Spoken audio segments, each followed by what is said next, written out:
Social media തുറന്നു കഴിഞ്ഞാൽ മമ്മൂക്കാക്കെതിരെ cyber പോരാളികളുടെ ഉറഞ്ഞു തുള്ളല. മമ്മൂക്ക ഭയങ്കര അഹങ്കാരിയാണ്, മമ്മൂക്ക ചെയ്തത് ശരിയായില്ല എന്നൊക്കെ പറഞ്ഞുകൊണ്ട് ജനങ്ങൾ കൊടുത്ത കാശുകൊണ്ട് ഭരിച്ചുകൊണ്ടിരിക്കുന്ന സർക്കാരിൻ്റെ ഉത്തരവാദിത്തമാണ് അവിടെ നഷ്ടപ്പെട്ടു പോയ ജനങ്ങൾക്ക് അല്ലെങ്കിൽ ആർക്കാണെങ്കിലും അതിന് പ്രതിവിധി കാണുക എന്നുള്ളത്.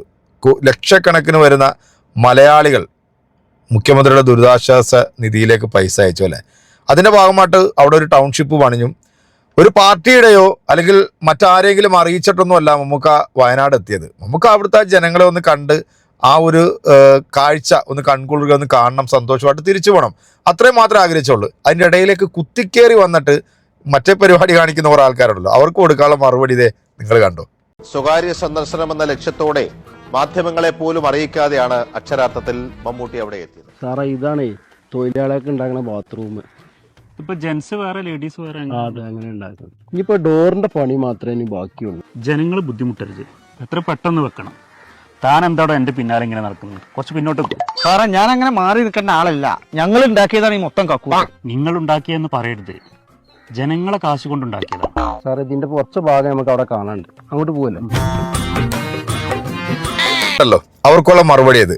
ഭരിക്കുന്ന ഏത് പാർട്ടിയാണെങ്കിലും നാട്ടിലൊരു ദുരന്തം ഉണ്ടാകുമ്പോൾ അത് കൃത്യമായിട്ട് ചെയ്തു കൊടുക്കുക എന്നുള്ളത് അവരുടെ കടമയാണല്ലേ, അല്ലാതെ ആരുടെയും ഔദാര്യമൊന്നുമല്ല. മമ്മൂക്ക എന്ന് പറയുന്ന വ്യക്തി അവിടെ വന്നപ്പോഴത്തേക്ക് അവിടെ അത്രയും ഷോ ഓഫ് കാണിക്കേണ്ട ഒരു കാര്യം അവിടെ ഇല്ല. വളരെ മാന്യമായ രീതിയിലാണ് മമ്മൂക്ക അതിനൊരു മറുപടി പറഞ്ഞത്. അത് കണ്ട് ഊത്തലെടുത്തിട്ട് ഈ സൈബറിൽ വന്ന് കൊണയടിക്കുന്നവന്മാരോട് എനിക്ക് പറയാനുള്ളത്, 10 പൈസയുടെ ഗുണമില്ലാത്ത നീയൊക്കെയാണ് വന്നിട്ട് മമ്മൂക്ക എന്ന് പറയുന്ന ഒരു മനുഷ്യനെ കുറിച്ചിട്ട് ഇങ്ങനെ ഒരു ചെറിയൊരു കാര്യത്തിന് ഇങ്ങനെ എടുത്തിട്ട് അങ്ങോട്ട് കത്തിക്കാൻ നോക്കുന്നത്. അതൊന്നും ഇവിടെ ഏക്കത്തില്ലെന്ന്. കാരണം ആ മനുഷ്യൻ പറഞ്ഞതുണ്ടല്ലോ, ഇവിടുത്തെ മുഴുവൻ ജനങ്ങളുടെ വികാരമാണ്. അപ്പോൾ അത് ഉൾക്കൊള്ളാൻ കഴിയാത്ത ആളുകൾ ചിലപ്പോൾ പറയും ഇതിനകത്ത് രാഷ്ട്രീയവുമില്ല, മതവുമില്ല, ഒരു പുണ്ണാക്കവും ഇല്ല, കേരളത്തിൽ ഇത് ഇങ്ങനെയൊക്കെ അങ്ങ് നടന്നു പൊക്കോളും. അപ്പം കാണാൻ കേട്ടോ.